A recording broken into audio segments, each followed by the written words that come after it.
पिछले 2 साल में जितनी भी वैक्सीन किसी को भी लगी है तो वो एमआरए टेक्निक से लगी है।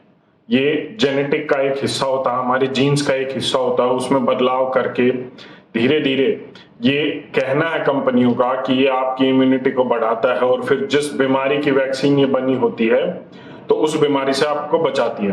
वैसे हम सभी को पता है कि पिछले 2 साल में कितना बचाया है, कितनी इनकी एफिकेसी है, लेकिन मैं आपको बता दूं कि अब ये कंपनियां आपस में ही लड़ने लग गई हैं। मॉडर्ना ने फाइजर पर और बायोटेक पर अमेरिका की एक कोर्ट में मुकदमा ठोक दिया है कि फाइजर ने मॉडर्ना का जो पेटेंट है उस पेटेंट का गलत इस्तेमाल किया है और उनकी परमिशन के बिना इस पेटेंट का इस्तेमाल उन्होंने किया है। यहां पर जो ध्यान देने वाली बात है, जो आपको पता होनी चाहिए, मैं वो आपको पढ़कर सुना देता हूं कि मॉडर्ना के सीईओ ने एक स्टेटमेंट जारी किया है। मुझे लगता है वो आपको पढ़नी चाहिए, आपको पता होनी चाहिए कि उन्होंने कहा है कि ये जो एमआरएनए टेक्निक है, ये तकनीक है, इसको बचाने के लिए हमने ये मुकदमा ठोका है। किससे बचाएंगे? फाइजर से। क्यों बचाएंगे?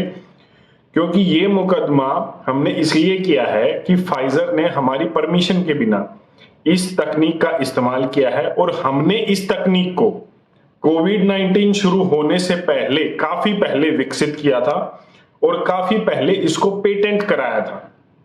आप समझ रहे हैं? मतलब बीमारी कब आई है? पेटेंट किसी भी टेक्निक के लिए, जैसे एमआरएनए टेक्निक है वैक्सीन के लिए, तो वो कब विकसित हुई थी और पेटेंट कब लिया है, ये मॉडर्ना के सीईओ खुद स्टेटमेंट दे रहे हैं, ऑफिशियल स्टेटमेंट दे रहे हैं। तो अब आपस में ही ये लड़ाई लड़ रहे हैं और सारी लड़ाई पेटेंट की ही है, क्योंकि पेटेंट के बिना आप कुछ नहीं कर सकते।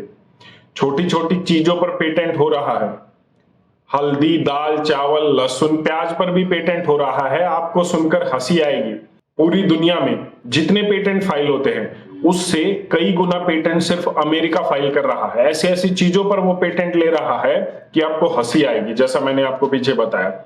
तो ये जो वैक्सीन कंपनियां हैं अब आपस में लड़ चुकी हैं, क्योंकि इन्होंने इस पेटेंट को, मॉडर्ना ने इस पेटेंट को काफी पहले विकसित किया था। कैसे किया था, क्यों किया था, उन्हें क्या पता था कि किस तरीके से चीजें होने वाली है, उस पर आप मुझे कमेंट करके बता सकते हैं। धन्यवाद। जय हिंद।